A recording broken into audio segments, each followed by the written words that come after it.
घर घर घट स्थापना देख मां अंबे हो रही हर्षित। 9 दिन नवरूप लिए दुर्गा होती शोभित।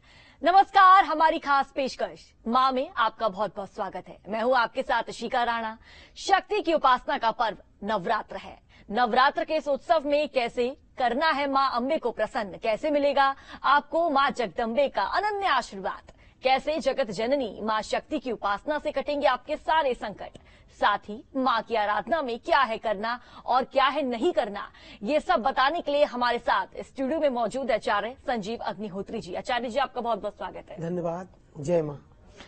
तो चलिए कार्यक्रम की शुरुआत करते हैं और पंडित जी से सबसे पहले तो ये जान लेते हैं, इस बारे में बात कर लेते हैं कि शुभ मुहूर्त क्या रहने वाला है और मां के भक्तों को कैसे करनी है कलश की स्थापना। जी पंडित जी। बहुत ही दिव्य पर्व है। मां का पर्व अपने आप में सबसे उत्तम पर्व होता है, क्योंकि मां स्वयं सबसे उत्तम होती है। मां एक ऐसा शब्द है जिसमें व्यक्ति अपने आप को ओतप्रोत समझता है, एकदम भाव में हो जाता है। तेरी मां जगदम्बे के जो पर्व हैं, नवरात्रि पर्व, और उसमें भी प्रथम नवरात्रि जिसको प्रतिपदा कहते हैं, परिवार कहते हैं, उसमें मां दुर्गे का घट स्थापन करना आपके हाथों से, तो आपके जीवन में यश, मान, प्रतिष्ठा, कीर्ति, ये सब आपको दर्शाता है और मां प्रसन्न होकर के आपको देती है वरदान। और आइए बड़े भाव से मां का घट स्थापन करें। प्रातःकाल उठ करके और दिव्य वस्त्राभूषण धारण कर पवित्र स्नान आदि करके और मां का घट स्थापन करें। सही सुमधुर बेला में प्रातः आप 4 बजे उठ करके स्नान आदि से निवृत्त होके और उसके बाद आप घट स्थापन कर सकते हैं। ब्रह्म मुहूर्त बेला होती है, ये बहुत ही सर्वोच्च उत्तम बेला इसको कहा जाता है। और इसके बाद में मां के लिए जो है कलश स्थापन करें और जौ बोना चाहिए। जौ बो करके, और जौ बोने से भी हमारे घर में धन धान्य की वृद्धि होती है। हम ये कहते हैं मां आपके लिए, आपकी प्रसन्नता के लिए हम ये जो हरे हरे जो जौ हमारे होते हैं, ये प्रसन्नता का प्रतीक है। हम लोगों के जीवन में अन्न धन की व्याप्त हो, खूब हो, ताकि हम लोगों का जीवन हरा भरा हो और आपका आशीर्वाद हम सब पर बना रहे।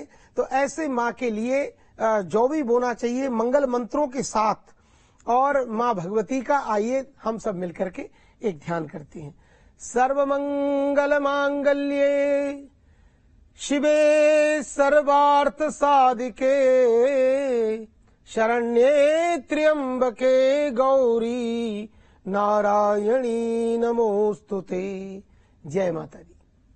बिल्कुल पंडित जी, और आपने बताया कि शुभ मुहूर्त क्या रहने वाला है, लेकिन आपसे मैं यहाँ पर यह भी समझना चाहूंगी कि अगर हम माँ की पूजा कर रहे हैं, माता को याद कर रहे हैं, तो क्या कुछ जरूरी और खास चीजों का ध्यान रखें, क्या कुछ पूजा के वक्त इस्तेमाल करें, विधि विधान पूजा के वक्त क्या कुछ रहने वाले हैं, वो भी जरा दर्शकों को जानकारी दीजिए। बिल्कुल, मैंने आपसे कहा कि स्नान ध्यान करके एक बाजोट चौकी को बिछाकर उस पर लाल कपड़ा या पीला कपड़ा बिछाएं और उस पर मां भगवती को, पहले गणेश जी को, और बाकी ऐसे तो जो नवरात्रि स्थापन करते हैं तो पंडित जी को बुला करके, और उसको गणेश पीठ बनता है, गणेश गौरी जी का स्थान बनता है।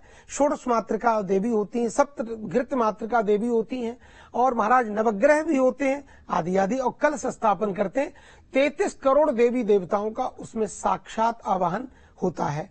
और कलशस्य मुखे विष्णु कंठे रुद्र समाश्रिता मूले तस्य स्थितो ब्रह्मा मध्ये मातृगणा स्मृता कुक्षौ तुसागरा सर्वे सप्तदीपा वसुंधरा ऋग्वेदो यजुर्वेदो सामवेदो यथर्गणा। तो इस तरह से सभी चारों वेदों का आवाहन, सभी गंगादि नदियों का, पवित्र तीर्थों का आवाहन, पवित्र समस्त देवी देवताओं का आवाहन करके कलश स्थापन करें। नारियल उस पर स्थापन करें और उस चौकी पर जो है वेद मंत्रों के द्वारा स्थापन करें। पाशुपाणे नमस्तुभ्यम पद्मिनी जीवनायक यावत पूजाम समाप्ति स्यात् तावत त्वं स्वस्थिरो भव।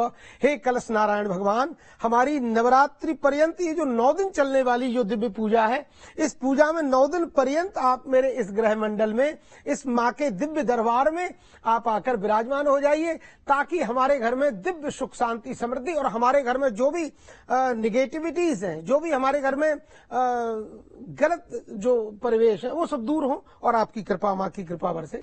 तो इसलिए बड़े भाव से कलश स्थापन करना चाहिए। नारियल को रखना चाहिए और नारियल की जिधर अक्ष होती हैं, जिधर आंखें होती हैं, 3 जो बिंदु बने होते हैं, उस तरफ से नारियल को ऊपर खड़ा करके या फिर नारियल को ऐसे करके लगाना चाहिए, तो उससे आपके लिए अच्छा रहता है। कई बार नारियल को लोग टेढ़ा रख देते हैं, तो ध्यान से इस सबको। और कलश में आम्र पल्लव, आम के पत्ते लगाएं, डाली लगाएं जिसमें 5, 7, 8 पत्ते होते हैं। आप आम की डाली नहीं मिलने पर, क्योंकि बड़े बड़े शहरों में कई बार बहुत चीजें नहीं मिलती हैं, लेकिन हम आपको बताते हैं 5 पल्लव, 5 तरह के पल्लव होते हैं पत्ते, तो वो 5 में से एक भी मिल जाए तो आप उसको लगा लीजिए। डरने की बात नहीं कि ये नहीं मिला तो कैसे करें, ये नहीं मिला तो, मन में कंफ्यूजन करना ही बहुत बड़ा एक द्वंद्व है, तो ऐसा न करें। आपको पीपल के पत्ते डाली मिलती है, बहुत अच्छी बात है, आप पीपल के पत्ते लगाएं। आम के मिलते हैं, आम के पल्लव लगाएं।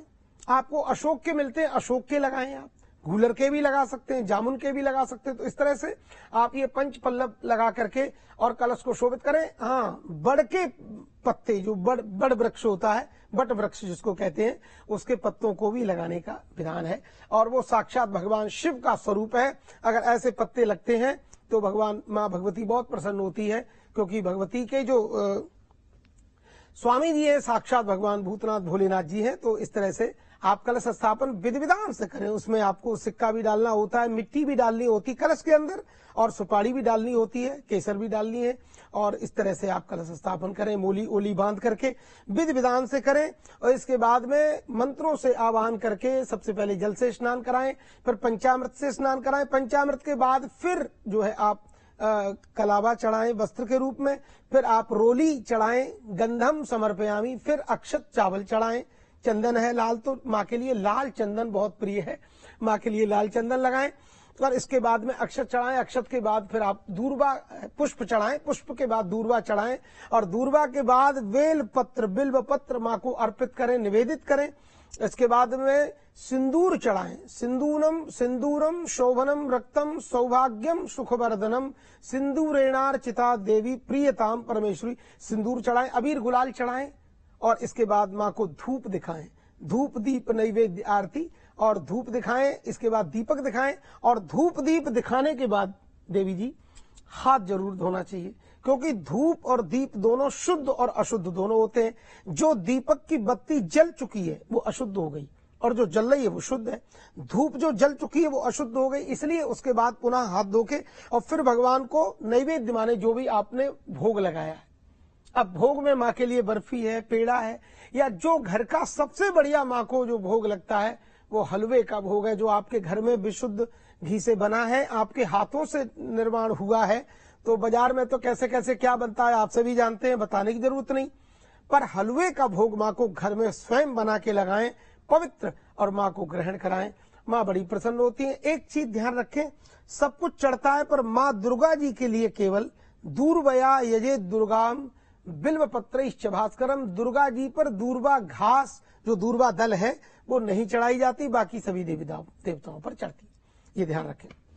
तो अभी हमने पंडित जी से जाना कि कैसे कलश की स्थापना करनी है, और अगर आप कलश पर नारियल रखते हैं जिसको देवी का स्वरूप माना जाता है नवरात्रों के दिन, तो किस तरह से कलश को रखा जाए, नारियल को किस तरह से रखा जाए, सीधा रखा जाए, टेढ़ा रखा जाए। अगर आप इसको सीधा रखते हैं उसके आपको क्या लाभ मिलते हैं, और अगर ये आप टेढ़ा रखेंगे तो टेढ़े का आपको क्या लाभ मिलेंगे। तमाम चीजें हमने पंडित जी से जानी, और किस तरह से कलश की स्थापना करनी है वो भी पंडित जी ने हमें बताया। अब हम पंडित जी से जानते हैं कि कैसे इन 9 दिनों में, नवरात्र के महापर्व में 9 दिनों में माँ को कैसे प्रसन्न करना है। पंडित जी, पहला दिन यानी कि मां शैलपुत्री का दिन, तो मां शैलपुत्री को कैसे प्रसन्न करा जाए, क्या कुछ विधि विधान के साथ उनकी पूजा अर्चना की जाए। माँ शैलपुत्री बहुत ही दिव्य है। प्रथमम शैलपुत्री च द्वितीयम ब्रह्मचारिणी तृतीयम चंद्रघंटेति कूष्मांडेति चतुर्थकम, आदि आदि हर दिन हर माँ का दिव्य एक स्वरूप अवतार होता है। माँ प्रथम शैलपुत्री मैया जो है और बहुत दिव्य है, ऐसी माँ का पूजन करें, उनको बढ़िया सुंदर बर्फी का भोग लगाएं, श्वेत, क्योंकि श्वेत वस्त्र धारण करने वाली होती है, और बहुत ही दिव्य माँ है। इनको भी आप बहुत सुंदर नारंगी है, संतरा है, ये सब चढ़ाएं, और शरीफा चढ़ाएं। नारियल तो बहुत माँ को प्रिय होता ही है, बताने की जरूरत नहीं। तो ऐसे माँ को पूजन करते हैं, और गुड़हल के पुष्प माँ को जरूर चढ़ाएं। गुड़हल के पुष्प माँ को बहुत प्रिय है, और गुड़हल के पुष्प ग्रहण करके आप सबको बहुत दिव्य आशीर्वाद प्रदान करें। बिल्कुल पंडित जी, अभी हमने आपसे जाना कि माँ शैलपुत्री को किस तरह से प्रसन्न करें। अब दूसरा नवरात्र यानी कि माँ ब्रह्मचारिणी जी की बात कर लेते हैं। उनको कैसे प्रसन्न करा जाए, किस विधि विधान के साथ उनकी पूजा अर्चना की जाए, जिससे कि माँ की जो असीम कृपा है भक्तों पर बनी रहे। देखिए, पूजन का तो सभी का एक ही क्रम है जो मैंने भी बताया है। उसी को रोली चावल चंदन से पूजन करके और माँ दुर्गा जी को सब कुछ निवेदन करके फल निवेदन करें। फल निवेदन करने के बाद में माँ के लिए फिर पान चढ़ाएं। पान मुखे ते तांबूलम, ये माँ के लिए मंत्र आया है। तो माँ मुख में दिव्य दिव्य तांबूल माने पान खाती हैं और दिव्य दिव्य माँ का दिव्य अधरोष्ट दिखते हैं। दिव्य माँ का अनंत सौंदर्य है। त्रिपुर सुंदरी श्री प्रदे माँ भगवती संसार में सर्वोच्च सुंदरी है, इसलिए माँ को परम त्रिपुर सुंदरी कहा जाता है। और मेरी माँ जब पान खाती हैं तो और अच्छी लगती हैं, तो पान का भोग जरूर लगाएं। और आपको बता दूं, पान का भोग लगाने से क्या होता है, आपके जीवन में ऐश्वर्य बढ़ता है, लक्ष्मी बढ़ती है। इसलिए देवी देवताओं को पान जरूर चढ़ाया करें, भाव से निवेदन करें और इस तरह से भोग लगाने से। और विशेष अर्घ चढ़ाएं, पुष्प चढ़ाएं, सुगंधित पुष्प ही चढ़ाएं, जो सुगंधी से रहित पुष्प हैं उन पुष्पों को ना चढ़ाएं। तो ऐसे माँ की जब आप पूजा सेवा करते हो तो आपके जीवन में तरक्की होती है, आनंद होता है। जी, अभी हमने जाना कि मां ब्रह्मचारिणी जी को प्रसन्न करने के लिए क्या कुछ करना है। उनको पान का सेवन कराना है, पान चढ़ाना है, विधि विधान के साथ उनकी पूजा करनी है। अब पंडित जी बात कर लेते हैं तीसरे नवरात्र यानी कि मां चंद्रघंटा के नवरात्र की। तो चंद्रघंटा मां को प्रसन्न करने के लिए भक्त किन चीजों का खासतौर पर ध्यान रखें, क्या कुछ मां को अर्पित करें? जी, माँ भगवती का अवतार जब हुआ तो अपने आप ही घंटे बजने लगे थे आकाश मार्ग में।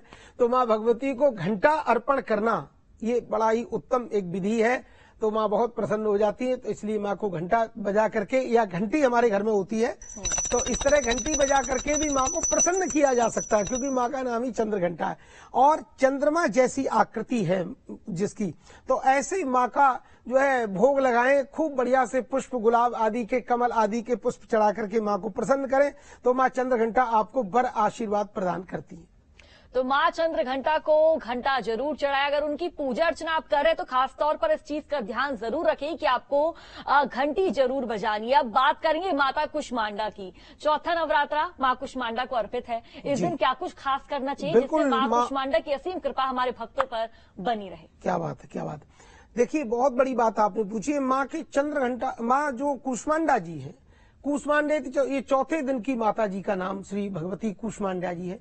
तो इनको कई बार क्या होता है, इनको बलि, जो कूष्मांड बलि कहते हैं, तो बलि बहुत प्रिय है। तो इनको नारियल का बलि जरूर प्रदान करें। आप नारियल तोड़ सकते हैं, या कोई जैसे नारियल का ही एक दूसरा स्वरूप होता है, एक ही बात, उसको भी नारियल ही कहते हैं, उसको माँ को निवेदित करना चाहिए। और माँ के लिए जो है कदली फल, केले का फल, जो हमारे यहाँ विराजमान भी है माँ के लिए, तो कदली फल मेवा, कदली फल, केले का फल भी जरूर चढ़ाएं। माँ बहुत प्रसन्न होती है। और लौंग, इलायची जरूर माँ को जो है चढ़ाना चाहिए और धूप भी दिखाना चाहिए।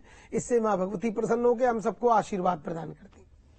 तो माँ को नारियल चढ़ाएं, माँ के समक्ष नारियल भेंट करें, माँ के समक्ष नारियल रखें, उनको फल इत्यादि चढ़ाएं और इसके चलते माँ कुष्मांडा बेहद प्रसन्न होगी आपसे।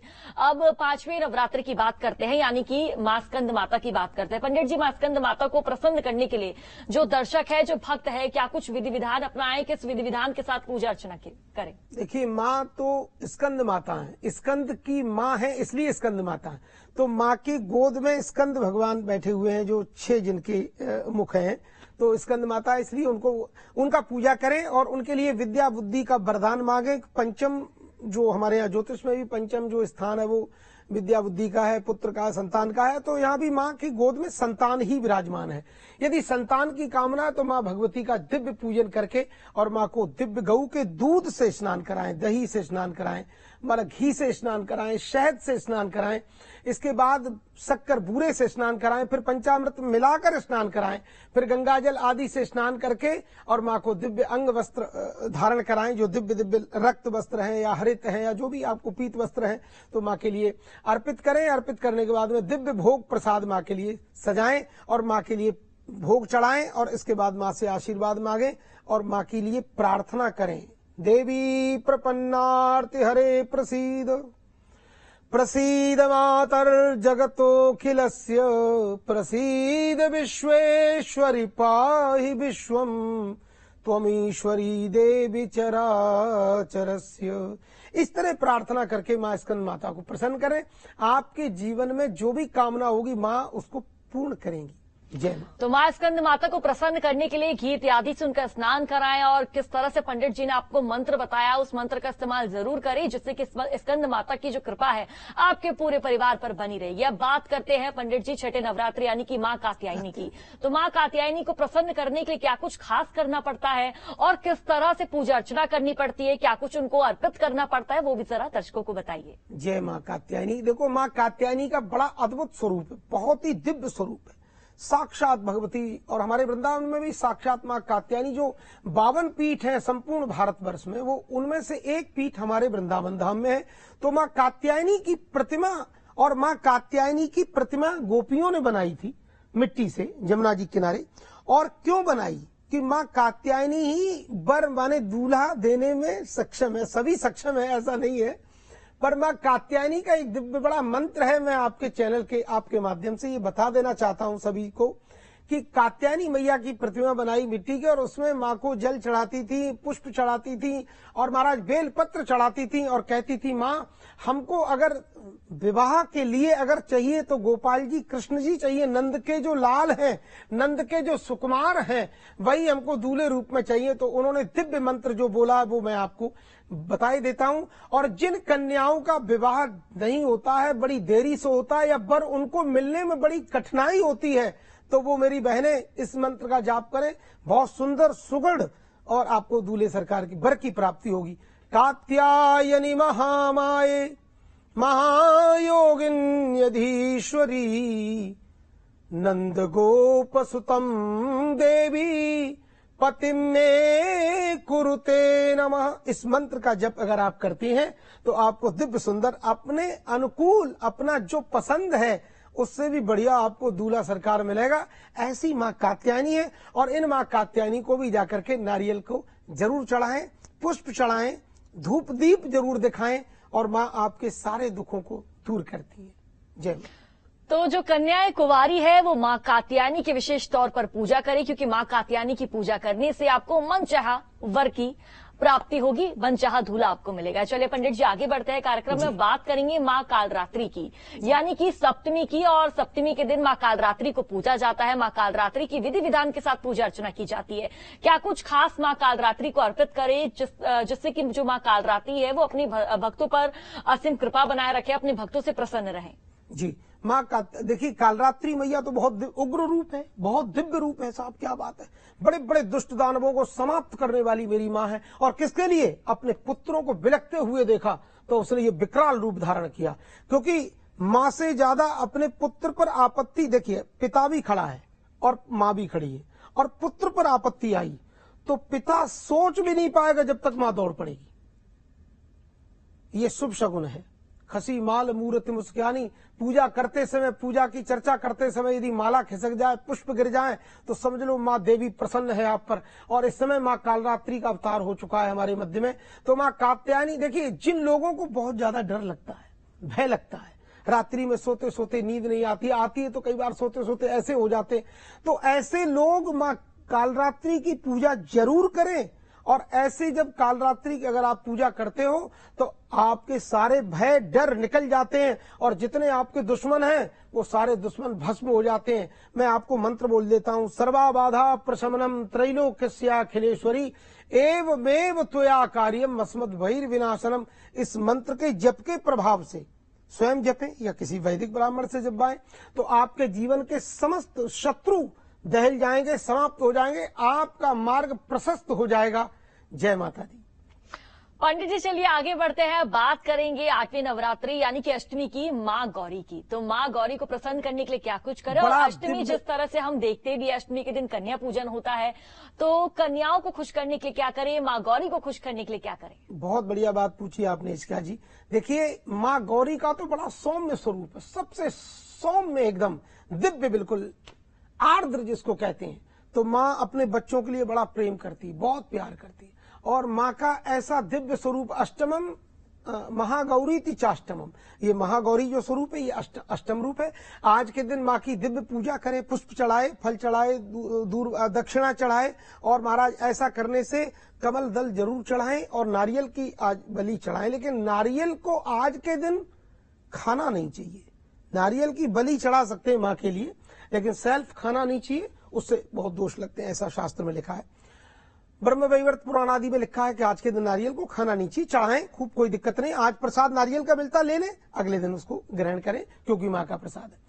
तो ऐसे में माँ के लिए दिव्य जो है पूजा करें और माँ बहुत प्रसन्न होकर के आपको आशीर्वाद देती है। हलवा प्रसाद आज के दिन जरूर चढ़ता है, चने का प्रसाद भोग लगाएं माँ को, और अपने मन की जो कामनाएं हैं उन कामनाओं को माँ के चरणों में निवेदित करें। तो माँ कहती है यम यम चिंतयते कामम तम तम प्राप्नोति निश्चितम। आपके मन की जो जो कामनाएं वो जल्दी जल्दी पूरी होती जाएंगी। जय माता दी, जय माता दी। और अब बात करेंगे अंतिम नवरात्र यानी कि 9वें दिन की। माँ सिद्धदात्री माँ के लिए दिव्य हवन करें। पंडित जी, आपसे मैं यहाँ पर ये भी समझना चाहूंगी, और जैसे कि हमारे दर्शक जो हमें देख रहे हैं वो भी समझना चाहेंगे, जानना चाहेंगे कि नवरात्रि के दौरान किन बातों का विशेष तौर पर, खास तौर पर ध्यान रखना चाहिए। क्योंकि कई लोग ऐसे होते हैं जो ऐसी चीजें कर लेते हैं जो कि उनके लिए कहीं ना कहीं हानिकारक साबित होती है। ऐसी कौन सी चीजें करे भक्त जिनसे उनको लाभ मिले, माँ की असीम कृपा भक्तों पर बनी रहे। जी पंडित जी। अपने नियमों का पालन करें, किसी की बुराई ना करें, किसी की अवहेलना ना करें। कोई बड़ा बुजुर्ग बुला रहा है तो उसको अवॉइड ना करें, उसकी बात को सुने, उसका जो भी कार्य उसको करें, और सभी से बड़े सहज सहनशीलता से आप बात करें। सहनशीलता मन में रखें, अगर कोई कुछ कहता है तो उसमें आक्रोशित नहीं होना चाहिए। और व्रत में बहुत अधिक बार खाना नहीं चाहिए, 1-2 बार व्रत में आहार लेके अपने जीवन को यापन करें, और अधिक से अधिक माँ भगवती के मंत्र का जप करें। माँ भगवती का मंत्र है ऐं ह्रीं क्लीं चामुंडायै विच्चे। तो चलिए आगे बढ़ते हैं और पंडित जी से ये भी जानेंगे, पंडित जी इस बार माँ कौन से वाहन पर सवार होकर आ रही है, क्योंकि इस बार नवरात्र की शुरुआत वीरवार से होने वाली है, बृहस्पतिवार से होने जा रही है। तो इस बार माँ की जो वाहन है, वो माँ की जो सवारी वो क्या रहने वाली है? देखिए, वीरवार माने बृहस्पतिवार है, बृहस्पतिवार गुरु जी का बार है, गुरुदेव बृहस्पति का बार है, तो बड़ा उत्तम बार है। ऐसे शुभ दिनों में यदि नवरात्रि प्रारंभ होती है तो इसकी महत्ता बढ़ जाती है। और अगर गुरुवार में आ रही है तो माँ निश्चित ही पालकी बैठकर आएंगी। तो माता इस बार पालकी में सवार होकर आएगी और अपनी जो कृपा है अपने भक्तों पर जरूर बरसाएगी।